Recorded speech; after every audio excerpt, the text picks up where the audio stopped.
Logical હોવા જોઈએ, stressful નહીં. હાય, હું ડૉક્ટર પારુલ શાહ છું.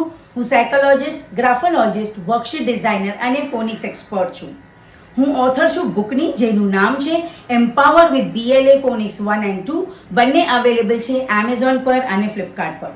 હું અર્લી એજ્યુકેશન એમ્પાવરમેન્ટ કોચ પણ છું. હું હેલ્પ કરું વિમેનને તાકે પોતાનું કરિયર ટીચિંગમાં શરૂ કરી શકે. So learn and earn at home. તમે ઘરે ભણી શકો છો અને પછી ઘરે જ છોકરાઓને શીખવાડી શકો છો. આજે આપણે વાત કરીશું કે સ્પેલિંગ બાળકો માટે ફિયરફુલ શું કામ હોય છે. આપણે પહેલી વિડીયોમાં વાત કરી હતી એના રીઝન્સ કે શું કામ ફિયરફુલ હોય છે. આજે આપણે વાત કરીશું સોલ્યુશન્સ કે આપણે એનું સોલ્યુશન કેમ ગોતી શકીએ. તમે જોયું હશે કે બાળકોને 10-15 વર્ડ્સ આપી દે લર્ન કરવા માટે અને પછી એનું ડિક્ટેશન લે, ત્યારે બાળકો બહુ સુપર પરફોર્મ કરે ને સારા ગ્રેડ્સ મળી જાય. પણ એ જ સ્પેલિંગ જ્યારે થોડા દિવસ પછી એ લોકોને આન્સર્સમાં લખવા હોય કાં એક્ઝામમાં લખવા હોય તો એ લોકો નથી કરી શકતા. કેમ કે જ્યારે ડિક્ટેશન હતું ત્યારે એ લોકોએ રટ્ટા માર્યું છે અને ડિક્ટેશનમાં તો પરફોર્મ કરી નાખ્યું. તો એ જે સ્પેલિંગ્સ હતી એ લોકોના ખાલી શોર્ટ ટર્મ મેમરીમાં ગયું હતું, લોંગ ટર્મ મેમરીમાં નથી ગયું. અને એટલે જ જ્યારે પાછું રિકોલ કરવા આવ્યું તો એ લોકો નહીં કરી શક્યા. હવે એનું સીધું સિમ્પલ સોલ્યુશન છે કે અગર બાળક સમજીને સ્પેલિંગ લર્ન કરે તો એને હંમેશા માટે યાદ રહેશે. અગર આપણે બાળકને સ્પેલિંગના રૂલ્સ કરાવીએ, આપણે સમજાવીએ કે આ સ્પેલિંગનું ફોર્મેશન આવું શું કામ છે, તો બાળક જરૂરથી એને યાદ રાખશે. હવે એ કેવી રીતે કરી શકીએ? ફોનિક્સ રૂલ્સથી. બાળકોને ફોનિક્સના રૂલ શીખવાડવા જોઈએ અને એ રૂલના કનેક્શનથી સ્પેલિંગ્સ કરાવવા જોઈએ. અગર આવી રીતે કરાવીએ તો બાળકો એન્કરેજ થઈને સ્પેલિંગ્સ લર્ન કરશે, કેમ કે પઝલ થઈ જાય કે આના આ ડીકોડ છે, તો એને પઝલના રીતે લે અને હંમેશા માટે એ સ્પેલિંગ યાદ રાખશે. હવે તમે મને કહેશો કે ફોનિક્સ રૂલ્સ બધા વર્ડ્સમાં અપ્લાય નથી થતું. સાચી વાત છે. ઘણા વર્ડ્સ ઇંગ્લિશમાં એવા છે જે એક્સેપ્શન છે, કાં એ વર્ડ્સ બીજી લેંગ્વેજથી લીધા છે, તો એ વર્ડ્સ ફોનિક રૂલ્સ ફોલો નથી કરતા. ત્યારે અમે શું કરીએ? સાઉન્ડના પેટર્નથી એ લોકોને શીખવાડીએ. અમે જોઈ લઈએ કે આ જે વર્ડ્સ છે એનું આપણે ગ્રુપ કેવી રીતે બનાવી શકીએ.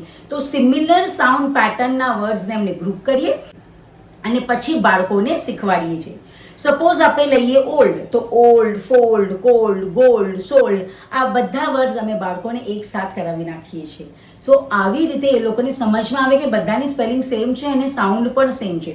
તો આટલા વર્ડ્સ જ્યારે પણ આવે એ લોકો કરી લે છે. અમે લોકો રાઇટિંગ સાથે પણ એને કમ્બાઈન કરીએ છીએ. સો જ્યારે એ લોકો જાતે સ્પેલિંગ લખે, એનાથી સેન્ટેન્સ બનાવે તો બહુ વધારે પ્રોપરલી ક્લેરિફાય થઈ જાય, એનું રિટેન્શન પાવર પણ વધી જાય. એટલે અમારા ઇંગ્લિશ એન્રિચમેન્ટ પ્રોગ્રામમાં અમે સ્પેલિંગને ફોનિક્સથી, વોકેબ્યુલરીથી અને રાઇટિંગથી કમ્બાઈન કરીએ છીએ. રાઇટિંગ હેલ્પ કરે એ લોકોને સ્પેલિંગનું મિનિંગ સમજવામાં, કેમ કે એના મિનિંગથી જ એ લોકો પછી એનો સેન્ટેન્સ બનાવે. તો સેન્ટેન્સ બનાવતા ટાઈમ એ લોકો મિનિંગ પણ સમજે અને સ્પેલિંગ પણ સમજે કે આ ફોર્મ કેવી રીતે થઈ છે. તો આવી રીતે અલગ અલગ વેથી અમે છોકરાઓને સ્પેલિંગ શીખવાડીએ છીએ. અમે લોકો રેન્ડમલી 10-15 વર્ડ્સ ન આપી દઈએ છોકરાઓને. સાઉન્ડ પેટર્ન જોઈને ગ્રુપ બનાવીએ અને પછી એટલા વર્ડ્સ બાળકોને આપીએ, એનાથી સેન્ટેન્સ બનાવીએ, એનું ડિક્ટેશન લે, એની પહેલાં વર્ડ લિસ્ટ નોટબુકમાં લખે. તો આવી રીતે એટલા વર્ડ્સ એ લોકોના હંમેશા માટે પરમનન્ટલી લર્ન થઈ જાય છે એ લોકોને, અને વારે ઘડી એ લોકોને લર્ન કરવા નથી પડતા. અને આવી રીતે ગ્રુપ કરીને અમે થોડા વર્ડ્સ બાળકોને પરમનન્ટલી શીખવાડી દઈએ છીએ. સો અગર તમને લાગે છે કે સ્પેલિંગ સ્ટ્રેસ થાય છે, એનું એ મતલબ નથી કે બાળકો એફર્ટ ઓછું નાખીએ છે, એનું એ મતલબ છે કે તમારા સ્ટ્રક્ચરમાં ગડબડ છે. સો અગર તમે ચાહો છો કે તમારા બાળક સ્ટ્રેસલેસ અને ઇઝીલી સ્પેલિંગ લર્ન કરે તો અમારા સાથે અહીંયા કનેક્ટેડ રહેજો, કેમ કે અમારા ઇંગ્લિશ એન્રિચમેન્ટ પ્રોગ્રામમાં અમે આવી રીતે જ બાળકોને સ્પેલિંગ કરાવીએ છીએ. અગર તમે મને હજી સબસ્ક્રાઈબ નથી કર્યું તો please subscribe me for more. Bye, take care.